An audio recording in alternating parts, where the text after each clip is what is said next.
प्रिय मित्रों, आपने एक तरफे प्रेम के बारे में सुना होगा। एक व्यक्ति प्रेम करता रहता है और दूसरा व्यक्ति जानता ही नहीं कि कोई उससे प्रेम करता है। यही हाल प्रभु यीशु मसीह के प्रेम का है।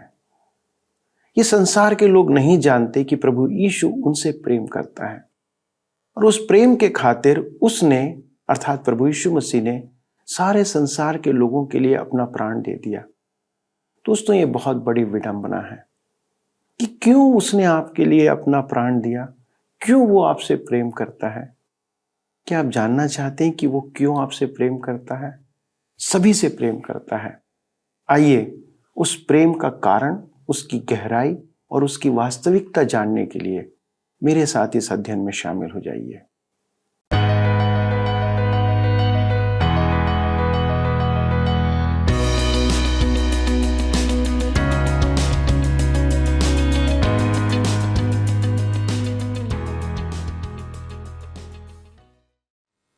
प्रिय मित्रों, आज के नए दिन में आप सभी को प्रेम पूर्ण नमस्कार। परमेश्वर का वचन न केवल आज्ञा है, पर वह हमारे लिए संतोष का कारण भी है। हमें वचन के द्वारा संतोष प्राप्त होता है। हम जान सकते हैं कि जो लिखा है वह होगा और हमें शांति देता है। आप सत्यवचन बाइबल अध्ययन में हैं और मैं आपका पुनः इस कार्यक्रम में स्वागत करता हूं और आपकी सराहना करता हूं कि आप नियमित रूप से इस मनन में शामिल होते आ रहे हैं। दोस्तों, आपके संदेशों, एसएमएस और पत्रों का हमें सदा इंतजार रहता है। इसलिए आपसे निवेदन है कि अपने विचार हमें भेजते रहें। आज हम थिस्सलुनीकियों की पहली पत्री के अंतिम अध्याय का अध्ययन करने जा रहे हैं और मसीह यीशु के आगमन हेतु तैयारी को भी देखने जा रहे हैं। आज का अध्ययन इस बात को पुनः सुनिश्चित करता है कि मसीह का आगमन विश्वासियों के लिए एकाएक चोर के समान नहीं होगा। वह तो अविश्वासियों और प्रभु को ना मानने वालों के लिए चोर के समान एकाएक आ जाएगा। यह बात मुझे बहुत तसल्ली देती है कि मसीह के आगमन का हमें अनुमान हो जाएगा। जैसा कि एक स्त्री जब जनने वाली होती है तो उसे अनुमान हो जाता है। पर जो भी हो मित्रों, पौलुस कहता है कि हम अंधकार के नहीं ज्योति के हैं और हमें यह आशा है, विश्वास है, भरोसा है कि हम उसके साथ अर्थात यीशु के साथ एक दिन होंगे।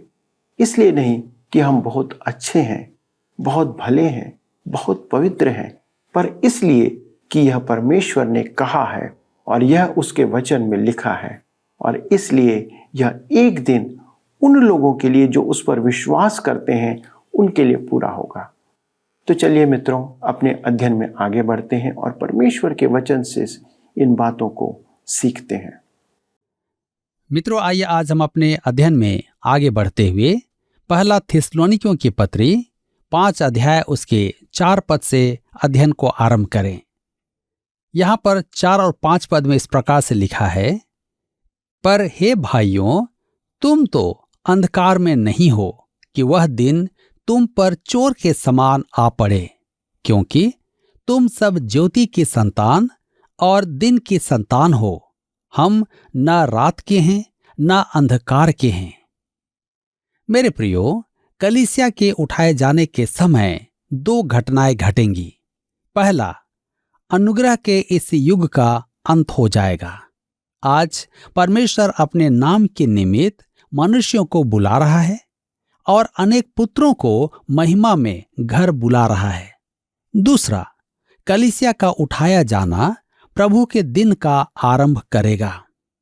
कलीसिया के उठाए जाने पर महाक्लेश का आरंभ होगा, अनुग्रह के युग का अंत होगा और प्रभु के दिन का आरंभ होगा। एक दिन समाप्त होगा और दूसरा दिन आरंभ होगा। लिखा है, पर हे भाइयों, तुम तो अंधकार में नहीं हो कि वह दिन तुम पर चोर के समान आ पड़े। ऐसा कैसे होगा? क्योंकि हमने अध्याय 4 में देखा है कि प्रभु ललकार के साथ स्वर्ग से उतरेगा और हमें अपने साथ ले जाएगा। अतः उस समय हम यहां नहीं होंगे। कहता है, तुम सब ज्योति की संतान हो अर्थात तुम उस आने वाले युग में यहां नहीं रहोगे, तुम अनुग्रह के वर्तमान युग में हो। मेरे मित्रों, यदि आप धर्मशास्त्र में प्रकट इस अंतर को नहीं समझ पाएंगे तो उलझन में पड़ जाएंगे। मैंने सेमिनरी के कुछ थियोलॉजियन से अधिक किसी और को उलझन में फंसा नहीं देखा है। एक ने तो मुझसे यहां तक कह दिया कि उसने भविष्यवाणी पर ध्यान देना ही छोड़ दिया है। क्यों? क्योंकि वह बैठकर संपूर्ण धर्मशास्त्र का विश्लेषण नहीं करना चाहता है। प्रभु के दिन हम प्रभु यीशु के साथ होंगे। हम अंधकार में नहीं हैं। वह दिन हम पर अंधकार के चोर की नाई नहीं आ पड़ेगा। प्रभु अपनी कलीसिया को उठाने चोर की नाई नहीं उतरेगा। कलीसिया उस धन्य आशा और हमारे महान परमेश्वर एवं उद्धारकर्ता की बाट जोह रही है। अब पौलुस विश्वासियों को संबोधन करता है। पहला थिस्सलुनीकियों की पत्री 5 अध्याय उसके 6 पद में यहां लिखा है, इसलिए हम औरों की नाई सोते न रहें, पर जागते और सावधान रहें। कलीसिया का उठाया जाना, वह धन्य आशा किसी भी समय हो सकती है, अतः हमें सोते नहीं रहना है। एक बार एक कलीसिया में संगीत का अगुआ कह रहा था कि हम खड़े होकर गाएं, अपने प्रभु मुक्तिदाता की प्रतिज्ञाओं पर खड़े। आज के विश्वासी प्रभु की प्रतिज्ञाओं पर बैठे हैं। कुछ तो कलीसिया के सोने वाले खंभे हैं। पौलुस कहता है कि महाक्लेश को ध्यान में रखते हुए दूसरों के समान सोते न रहें। हम प्रभु के आगमन की प्रतीक्षा करते हुए विनम्र बने, जागते और सावधान रहें। मेरे विचार में हम प्रभु के आगमन के निकट ही हैं। मैं पौलुस के साथ कह सकता हूं, रोमियो की पत्री 13 अध्याय उसके 11 पद में लिखा है, जिस समय हमने विश्वास किया था उस समय के विचार से अब हमारा उद्धार निकट है। तब हम आगे पढ़ते हैं। पहला थिस्सलुनीकियों की पत्री 5 अध्याय उसके 7 और 8 पद में लिखा हुआ है, क्योंकि जो सोते हैं वे रात ही को सोते हैं, और जो मतवाले होते हैं वे रात ही को मतवाले होते हैं। पर हम तो दिन के हैं। विश्वास और प्रेम की झिलम पहनकर और उद्धार की आशा का टोप पहनकर सावधान रहें।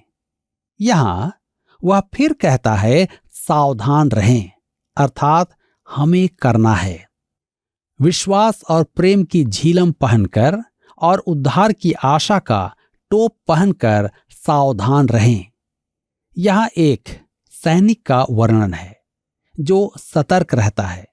विश्वास और प्रेम की झिलम हृदय को सुरक्षित रखती है, क्योंकि हृदय सबसे मुख्य अंग है। टोप उद्धार की आशा है। मेरे कहने का अर्थ फैशन में टोपी पहनना नहीं है।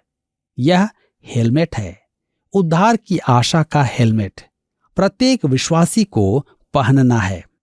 विश्वास, प्रेम, आशा, ये महत्वपूर्ण शब्द इस पत्री में तीसरी बार व्यक्त किए गए हैं। प्रेम का परिश्रम, विश्वास के काम, आशा की धीरता। विश्वास उद्धारक विश्वास है और उद्धारक विश्वास कर्म करने की प्रेरणा देता है। जॉन कॉल्विन ने कहा था, केवल विश्वास के द्वारा उद्धार है, परंतु उद्धार दिलाने वाला विश्वास अकेला नहीं होता है। विश्वास हमारे उद्धार के समय की ओर निहारता है, जब हमने प्रभु यीशु को ग्रहण किया था। प्रेम वर्तमान है, अर्थात विश्वासी का अपने आसपास के मनुष्यों से संबंध। तब है उद्धार की आशा, भविष्य की धन्य आशा है। हम महाक्लेश की प्रतीक्षा में नहीं हैं। मैं समझ नहीं पाता कि उसमें कैसे आनंद की बात होगी। हम तो उसे धन्य आशा की बाट जोहते हैं, जो हमारे उद्धार की परिपूर्णता होगी। पहला यूहन्ना की पत्री 3 अध्याय उसके 2 पद में लिखा है, हे प्रियो, अब हम परमेश्वर की संतान हैं और अभी तक यह प्रकट नहीं हुआ है कि हम क्या कुछ होंगे। इतना जानते हैं कि जब वह प्रकट होगा तो हम उसके समान होंगे, क्योंकि उसको वैसा ही देखेंगे जैसा वह है। मेरे मित्रों, परमेश्वर का काम अभी मेरे साथ पूरा नहीं हुआ है, अतः आप मेरे साथ अधीर न हो। एक बार एक महिला ने गवाही देते हुए कहा, विश्वासियों को अपनी पीठ पर लिख लेना चाहिए, यह सर्वोत्तम नहीं जो परमेश्वर का अनुग्रह कर सकता है। मुझे भी अपनी पीठ पर यह लिख लेना चाहिए। उसका काम अभी मेरे साथ पूरा नहीं हुआ है, अतः आप मेरे साथ अधीर ना हो। मैं आपके साथ अधीर नहीं हूं, क्योंकि मैं जानता हूं कि परमेश्वर का काम आपके साथ पूरा नहीं हुआ है। आज हमें उद्धार की आशा है, अर्थात उसने हम में जो काम आरंभ किया है उसे वह पूरा करेगा। फिलिपियों की पत्री 1 अध्याय उसके 6 पद में पौलुस लिखता है, मुझे इस बात का भरोसा है कि जिसने तुम में अच्छा काम आरंभ किया है वही उसे प्रभु के दिन तक पूरा करेगा। तब हम पहला थिस्सलुनीकियों की पत्री 5 अध्याय उसके 9 पद में आगे पढ़ते हैं, क्योंकि परमेश्वर ने हमें क्रोध के लिए नहीं परंतु इसलिए ठहराया है कि हम अपने प्रभु यीशु मसीह के द्वारा उद्धार प्राप्त करें। ध्यान दीजिए, परमेश्वर ने हमें क्रोध के लिए नहीं ठहराया है। यह तो सहस्र वर्षीय राज्य को न मानने वाले को भी समझ लेना चाहिए। पता नहीं क्यों वे किसी कारणवश इससे चूक जाते हैं। क्रोध महाक्लेश का समय है, वह दंड का समय होगा और कलीसिया उसमें नहीं होगी, क्योंकि हमारा दंड प्रभु यीशु ने भोग लिया है। आप कहेंगे, क्या आप अपने आप को उठाए जाने योग्य समझते हैं? नहीं, मैं तो उद्धार पाने योग्य भी नहीं हूं, परंतु परमेश्वर ने मुझे अपने अनुग्रह के द्वारा बचा लिया है और जब प्रभु यीशु कलीसिया को लेने आएगा तब मैं भी सब ढोंगी पवित्र जनों के साथ होऊंगा, जो परमेश्वर के अनुग्रह ही के द्वारा होगा कि हम अपने प्रभु यीशु मसीह के द्वारा उद्धार प्राप्त करें। परमेश्वर ने हमें महाक्लेश के क्रोध के लिए नहीं रख छोड़ा है, उसने हमें यीशु के द्वारा उद्धार के लिए नियत किया है। पहला थिस्सलुनीकियों की पत्री 5 अध्याय उसके 10 पद में लिखा है, वह हमारे लिए इस कारण मरा कि हम चाहे जागते हों चाहे सोते हों सब मिलकर उसी के साथ जिएं। हम उसके आने तक जीवित रहें या मर जाएं, हम सदा उसके साथ ही रहेंगे। अधिकांश कलीसिया मृत्यु के द्वार को पार कर चुकी है। वह कैसा महान जुलूस होगा जिसमें स्तिफनुस और प्रेरित तथा मसीही शहीद सबसे आगे होंगे। तदुपरांत वे सब जो मसीह में सो गए हैं, फिर वे सब जो जीवित हैं, यदि हम जीवित रहें तो सबके पीछे होंगे। परमेश्वर का धन्यवाद हो कि हम परमेश्वर के अनुग्रह के द्वारा वहां होंगे। ये अद्भुत सत्य आपके लिए क्या करेंगे? अगला पद है, इस कारण एक दूसरे को शांति दो। हम विश्वासियों के लिए यह कैसी शांतिदायक बात है। अब हम देखेंगे विश्वासियों के लिए आज्ञाएं। मेरे मित्रों, अब हम विश्वासियों के लिए 22 आज्ञाएं देखेंगे। उद्धार पाने तक तो हम केवल क्रूस तक ही सीमित थे। परमेश्वर हमसे एक ही प्रश्न पूछ रहा था, तू मेरे पुत्र के साथ क्या करेगा जो तेरे लिए मर गया। परंतु प्रभु यीशु को अपना उद्धारकर्ता ग्रहण करने के बाद परमेश्वर हमारे जीवन आचरण के विषय में कुछ कहता है। परमेश्वर की संतान जीवन के मार्ग के निमित्त 10 आज्ञाओं के अधीन नहीं है, वह उससे बहुत अधिक ऊपर है। इस अंश में दी गई आज्ञाएं प्रकट करती हैं कि उसे बहुत ऊंचे स्तर का जीवन जीना है। ये आज्ञाएं दैनिक जीवन की व्यवहारिकता है। मसीह के आगमन की प्रतीक्षा करना अति अद्भुत और महिमामय बात है, परंतु यह भी अत्यधिक महत्वपूर्ण है कि हम इस पृथ्वी पर भी जिएं, घर में, कार्यालय में, स्कूलों में, जहां भी हम हों। प्रभु यीशु ने कहा था, यदि तुम मुझसे प्रेम करते हो तो मेरी आज्ञाओं को मानोगे। कुछ मसीही जन उसकी आज्ञाओं को नहीं मानते हैं। ये 22 आज्ञाएं ऐसी हैं जैसे सेना के कड़क आदेश। पद 8 में हमें कहा गया है कि हम सावधान रहकर युद्ध के अस्त्र शस्त्र धारण कर लें। अब आदेश दिए जा रहे हैं जो वर्गीकृत हैं, सबसे संबंधित, एक एक के लिए विशेष आदेश, जिन्हें हम अपने आगे अध्ययन में देखेंगे। पहला थिस्सलुनीकियों की पत्री 5 अध्याय उसके 11 पद में लिखा है, इस कारण एक दूसरे को शांति दो और एक दूसरे की उन्नति के कारण बनो, निदान तुम ऐसा करते भी हो। पहला आदेश एक दूसरे को शांति दो, अर्थात एक दूसरे को विश्वास में प्रोत्साहित करो।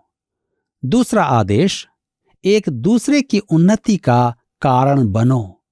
वे ऐसा ही कर रहे थे। पौलुस कहता है, उन्नति का कारण बनो, अर्थात एक दूसरे का निर्माण करो। हमें एक साथ काम करने वाला दल होना चाहिए। एक दूसरे का निर्माण परमेश्वर के वचन से करना है। पहला थिस्सलुनीकियों की पत्री 5 अध्याय उसके 12 और 13 पद में लिखा है, हे भाइयों, हम तुमसे विनती करते हैं कि जो तुम में परिश्रम करते हैं और प्रभु में तुम्हारे अगुए हैं और तुम्हें शिक्षा देते हैं, उनका सम्मान करो और उनके काम के कारण प्रेम के साथ उनको बहुत ही आदर के योग्य समझो। आपस में मेल मिलाप से रहो। यहां 3 आज्ञाएं एक साथ हैं। तीसरी आज्ञा सम्मान करो। किसका? परमेश्वर के वचन के शिक्षकों का। हमें उन्हें स्वीकार करना है। पौलुस थिस्सलुनीके की स्थानीय परिस्थिति के संबंध में चर्चा कर रहा था। वह वहां 1 महीना भी नहीं रहा था, परंतु वह उन्हें मसीह के ज्ञान में ले आया था और उन्हें मसीही शिक्षाएं दी थी। जब पौलुस वहां पहुंचा और सुसमाचार सुनाया, वहां एक भी विश्वासी नहीं था, जैसा प्रकाशित वाक्य की पुस्तक 17 अध्याय उसके 2 और 3 पद से विदित है। इसका अर्थ है कि थिस्सलुनीके के सब विश्वासी एक साथ ही पौलुस की शिक्षाओं द्वारा मसीह के निकट आए थे। उनमें किसी को शिक्षा देने का, किसी को प्रचार करने का, किसी को सहयोग देने का वरदान प्राप्त था। उद्धार पाने पर प्रत्येक विश्वासी को कोई न कोई वरदान प्राप्त होता है और यह वरदान विश्वासियों की देह के निर्माण के लिए होता है। मेरे विचार में थिस्सलुनीके के विश्वासियों में यह मानसिकता थी कि हम दोनों ने तो प्रभु को एक साथ ग्रहण किया है। मैं उसके जीवन को उद्धार पाने से पूर्व से जानता हूं। उसे किसने अधिकार दिया कि मुझे शिक्षा दे? अतः पौलुस उन्हें समझाता है कि कुछ स्त्री पुरुष को अगुवाई का वरदान दिया गया है और हमें उनका सम्मान करना चाहिए। हमें निर्देशों के लिए उनकी ओर देखना है। मेरे प्रियो, आज भी यही समस्या है। बहुत कम विश्वासी परमेश्वर द्वारा दिए गए शिक्षकों की ओर ध्यान देते हैं। विश्वासी कहते हैं कि वे विश्वास करते हैं कि बाइबल परमेश्वर का वचन है और वे एक एक शब्द पर विश्वास करते हैं। फिर वे उसकी आज्ञा क्यों नहीं मानते? वे उसकी शिक्षा पर ध्यान क्यों नहीं देते? मुझे एक व्यक्ति ने कहा, मैं बाइबल को आरंभ से अंत तक मानता हूं, परंतु आरंभ और अंत के बीच में क्या है वह मैं नहीं जानता। यह एक दुखद अवस्था है। यदि मनुष्य जान ले कि बाइबल में क्या है तो वे उस पर विश्वास भी करेंगे, परंतु यह कहना कि आप बाइबल में विश्वास करते हैं और उसमें क्या है उसे न जाने, तो यह बड़ा आडंबर है। वह यह कहता है कि बाइबल परमेश्वर का वचन है और विश्वास भी करता है, तो उसे जानना आवश्यक है कि उसमें क्या लिखा है। अतः परमेश्वर के वचन के प्रचारकों और शिक्षकों की बातों पर ध्यान लगाना आवश्यक है। चौथी आज्ञा है, उनके काम के कारण प्रेम के साथ उनको बहुत ही आदर के योग्य समझो। मैं परमेश्वर के वचन से प्रेम करने वालों का सदैव सम्मान करता हूं, क्योंकि मैंने देखा है कि वे मेरे मित्र बन जाते हैं। मेरी टीवी सेवा की एक बात मैं सराहता हूं कि परमेश्वर ने मेरे लिए इस देश में अनेक मित्र खड़े किए हैं। उनमें से अनेकों ने मुझे लिखा कि उनके घर के द्वार मेरे लिए खुले हैं। मैं सबके निमंत्रण तो स्वीकार नहीं कर सकता, परंतु जब भी मैं उनके नगर में होता हूं, वे मेरे लिए बहुत कुछ करते हैं। वे अपना प्रेम प्रकट करते हैं। जब वे अपना प्रेम प्रकट करते हैं तो वे दर्शाते हैं कि वे परमेश्वर के वचन का सम्मान करते हैं, क्योंकि मैं परमेश्वर के वचन का प्रचार करता हूं। पांचवी आज्ञा, आपस में मेल मिलाप से रहो।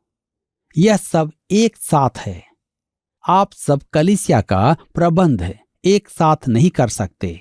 आप किसी संस्था को एक साथ नहीं चला सकते।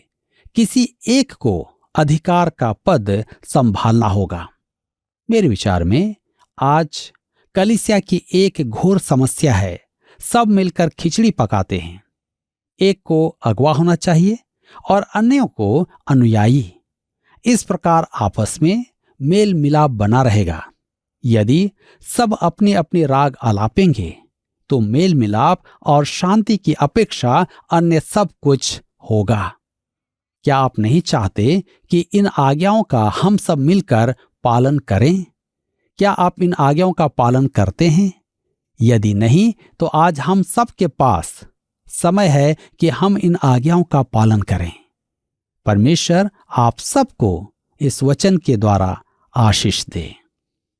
प्रिय मित्रों, क्या यह बात आपको उत्सुक या उत्तेजित नहीं करती कि आप एक दिन अपने उद्धारकर्ता मसीह यीशु के साथ होंगे, जिसने आपसे ऐसा प्रेम किया कि आपके लिए क्रूस पर अपना प्राण दे दिया? दोस्तों, सबसे पहले हमें यीशु को जानने और उसको पहचानने की आवश्यकता है। कोई है दोस्तों जो आपसे प्रेम करता है, आपकी चिंता करता है, आपको सदा पाप और बुराई से बचाने का प्रयास करता रहता है। क्या आप एक ऐसे प्रेम करने वाले यीशु को जानते हैं? आज बहुत से विश्वासी अपने मसीही जीवन में कमजोर इसलिए हैं क्योंकि उन्होंने यीशु को और उसके प्रेम को अब तक जाना नहीं है। दोस्तों, वचन कहता है कि प्रेम में भय नहीं होता। दोस्तों, समस्या यह है कि कोई आपसे इतना प्रेम करता है और आप जानते नहीं हैं। यह विडंबना है बहुत से विश्वासियों की। दोस्तों, इस प्रेम में बने रहने और मसीह के आगमन के निमित्त हमें 22 आज्ञाएं इस अध्ययन में दी गई हैं, जो इस पत्री के अंतिम अध्याय का भी संदेश है। आज्ञाएं इसलिए दी जाती हैं कि उनका पालन किया जाए। आज्ञाएं सुरक्षा का कारण होती हैं। आज्ञाएं हमारे प्रेम को प्रकट करने का माध्यम भी होती हैं। आज्ञाएं हमारे लक्ष्य प्राप्ति को सुनिश्चित करने में हमारी सहायता करती हैं। एक विश्वासी को इन आज्ञाओं का पालन करना इन सभी बातों को प्रकट करता है। दोस्तों, इन आज्ञाओं को पालन करने के लिए हमारे पास विश्वास, आशा और प्रेम का त्रिएक संगम है जो हमें मसीही जीवन का आधार बना देता है। आइए हम अपने मसीह यीशु से मिलने की प्रतीक्षा में इन आज्ञाओं को पूरी करते रहें और अपना जीवन जीते रहें। आइए प्रार्थना करें। हमारे स्वर्गीय पिता, हम आपको धन्यवाद देते हैं कि आप हमसे प्रेम करते हैं। पिता, हमने शायद अब तक आपके प्रेम की गहराई को नहीं जाना। हम इस बात को भी नहीं जानते प्रभु कि आप हमसे कितना प्रेम करते हैं, कि आपने हमारे पापी होने के पहले हमारे लिए अपने प्राण दे दिए। प्रभु, हमारी प्रार्थना है कि ये बहुत ही सरल संदेश हमारे इन सब दोस्तों तक जो हमारे साथ जुड़े हुए हैं ये पहुंचने पाए, कि प्रभु वो आज के इस अध्ययन के द्वारा आपके प्रेम को पहचाने, वो जान जाएं कि आप उनसे कितना प्रेम करते हैं और उन्हें बचाने के लिए आपने अपना प्राण पहले ही दे दिया है। प्रभु, हमारी प्रार्थना है कि आज का अध्ययन सुनने वाले सभी व्यक्ति के जीवन में सार्थक हो और वो आत्मिक आशीषों को उनके जीवन में लेकर आए। सभी बातों के लिए धन्यवाद देते हुए पिता, इस विनती को यीशु के नाम से मांगते हैं, आमीन। प्रिय मित्रों, मुझे विश्वास है कि आपने आज मसीह यीशु के प्रेम को, उस सच्चे प्रेम को जाना होगा और ये प्रेम ही है जो हमें प्रभु यीशु के पीछे चलने के लिए प्रोत्साहित करता है, प्रेरित करता है। मेरी प्रार्थना है कि आप इस प्रेम में सदा बने रहें। अगले प्रसारण में इस अध्ययन को हम आगे बढ़ाएंगे। तब तक मसीह यीशु के प्रेम में कृपया बने रहें। प्रभु आपको आशीष दे। आइए अब हम प्रश्न को देखें। पिछले प्रश्न का उत्तर है ए, महाक्लेश। प्रभु का दिन महाक्लेश से आरंभ होकर सहस्र वर्षीय प्रभु राज तक जाता है। आज के अध्ययन पर आधारित प्रश्न है, परमेश्वर ने एक विश्वासी को मसीह यीशु के खाली स्थान के लिए ठहराया है। ए, क्रोध, बी, दंड, सी, न्याय, डी, उद्धार। मित्रों, इस प्रश्न का उत्तर हमें कल सुबह 6 बजे से पहले विकल्प ए, बी, सी या डी के साथ अपना नाम, पता, स्थान के साथ 9651433397 पर SMS या WhatsApp करें। सभी विजेताओं को विशेष पुरस्कार प्रदान किए जाएंगे।